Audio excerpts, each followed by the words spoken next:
What's good, YouTube? It's your boy Dre2Lit, and I'm coming at you boy with a little reaction video.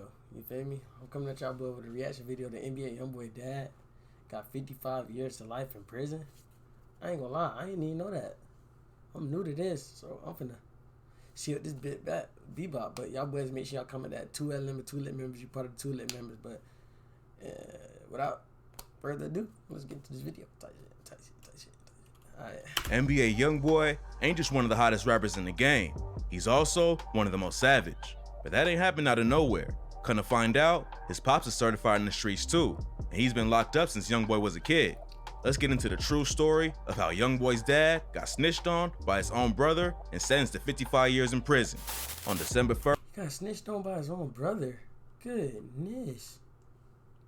Boy, loyalty ain't even real no more. 2009, Youngboy's pops, Jeffrey Staten, and two dudes walked into Albi's Market in Delhi in Baton Rouge around 9 a.m. Court documents say Jeffrey approached an employee named Sam Tran, who was at a check cashing station in the shop, and pulled a gun on him.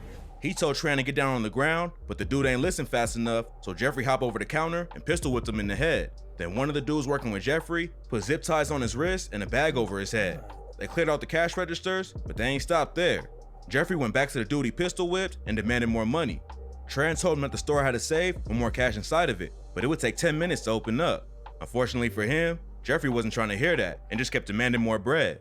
At this point, Tran was still tied up with a bag over his head, so there wasn't much he could do anyways. Then Jeffrey shot him in the leg, and he and both dudes ran out of the shop. Even though the lick went sour, it should have been easy for Youngboy's dad to get away. Baton Rouge is a wild city where the robbery rate is over double the national average, and most crimes like this don't get solved unless the cops see who did it right after they commit it. Back in 2016, Youngboy dropped the track Cross Me, where he raps, "On my heart, that's on my soul, I won't tell no lies. Uncle told, now my daddy doing 55. Turns out, that wasn't just a random line in the song, but the truth behind how his dad ended up serving 55 years in prison. The cops brought in Jeffrey's brother, Dallas Staten, for questioning, and it took less than an hour for him to start singing and tell him everything. According to Dallas, This man told in an hour, on his own blood? That ain't, boy. Niggas ain't right, boy. I ain't gonna lie, boy. That ain't right, boy. I can't even cap. he went to the store to ask about cashing the check that belonged to his friend. While he was at the counter, he told the cops that a guy came up with a gun and made him help out with the robbery. The cops pressed him about who the guy was, and Dallas admitted that it was his brother Jeffrey. Dallas told the cops that Jeffrey talks about robbing the store on several occasions, but Dallas told him not to. He also said he got into a fight with Jeffrey a few days before the robbery went down because Dallas ain't want to hit the lick with him. Jeffrey wanted Dallas to wear a mask and help him shake down the store and use his apartment to facilitate the robbery. Dallas told the cops he refused to help out and ain't want his brother to use his apartment to plan the hit, but their sister Jada Staten gave Jeffrey permission to do so. According to Dallas, he went to the store early that day because he thought Jeffrey would rob it at night. During a police interview, he said that it was just a coincidence he was there when the robbery went down and that he had nothing to do with this. In the middle of his trial, Dallas told the court he was having money issues with his brother before the robbery. Jeffrey had asked him for a loan, and Dallas told him no at first, but later said he tried to get him some cash. Dallas ain't had no spare cash, but he told Jeffrey that he had a check he was supposed to cash for one of his homies that was locked up. Here's how Dallas said everything went down. His cousin Franklin drove him to Albi's that morning so he could ask about cashing the check. Then while he was talking to Tran, Jeffrey walked in and pulled the burner out. Dallas said he was initially in disbelief about what was happening. Even though Jeffrey was talking about hitting the store, Dallas said he had no idea it was actually going down. Dallas testified that Jeffrey started yelling and acting strangely.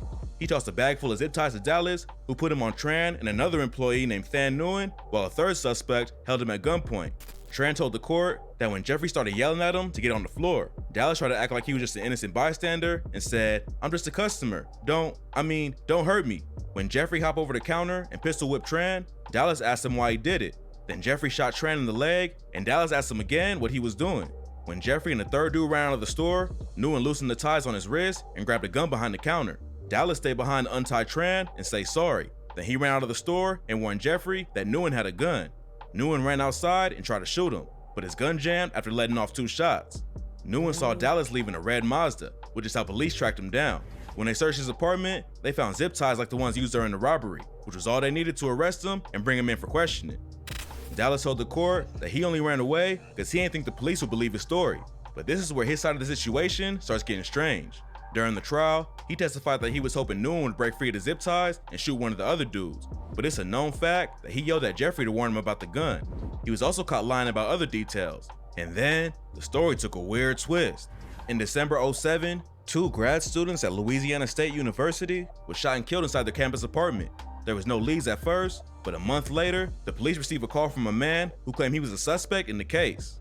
The caller listed his friends' names and told the cops they knew about the murders and who drove the car. He told them he had direct knowledge about the murders and named a few people he thought might have committed the crime, including himself.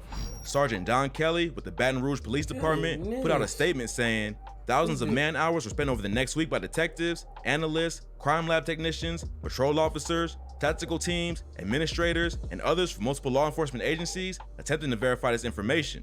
It seemed like there was finally a break in the case, but it all turned out to be a lie. The police tracked the call back and found out it came from Dallas Staten. He didn't admit to being the caller, but the police held him on outstanding warrants while they looked into it. The cops brought in the friends that Dallas had knew about the murders, and none of them knew what was going on.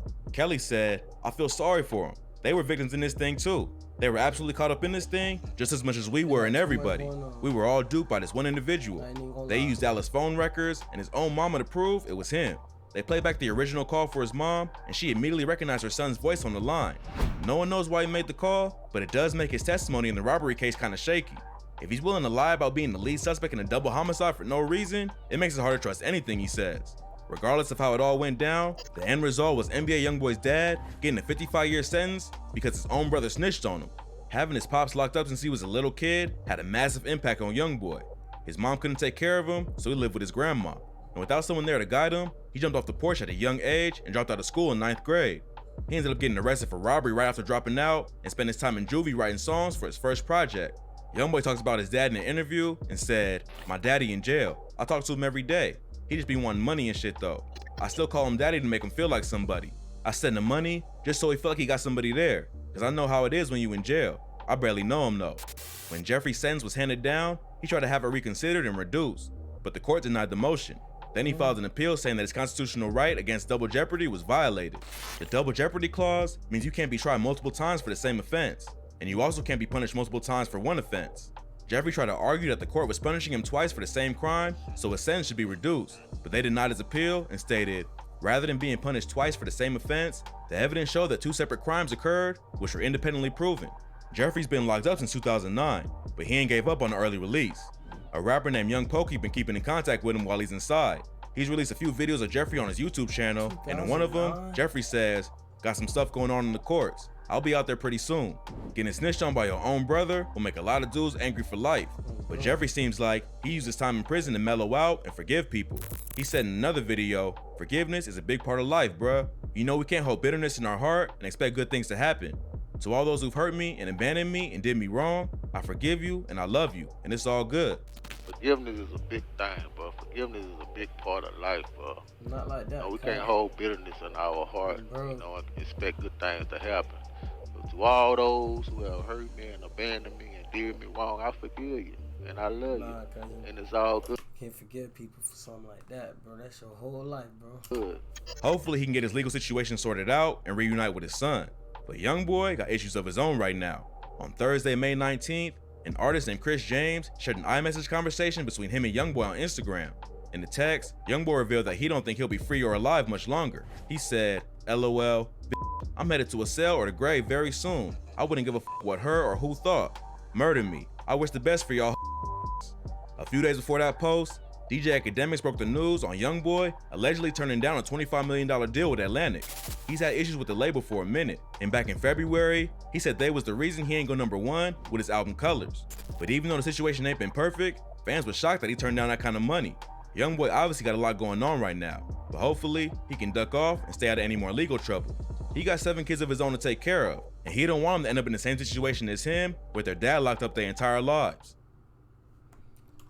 Hey man, that's gonna be the end of the video, bro. You can't trust people nowadays. It just is what it is. You feel me? You can't trust nobody. But that's gonna be the end of the video. Make sure y'all like, comment, subscribe, comment that 2Lit member, 2Lit member if you're part of the 2Lit members. And I'm out this bit. I'm banging with y'all boys now.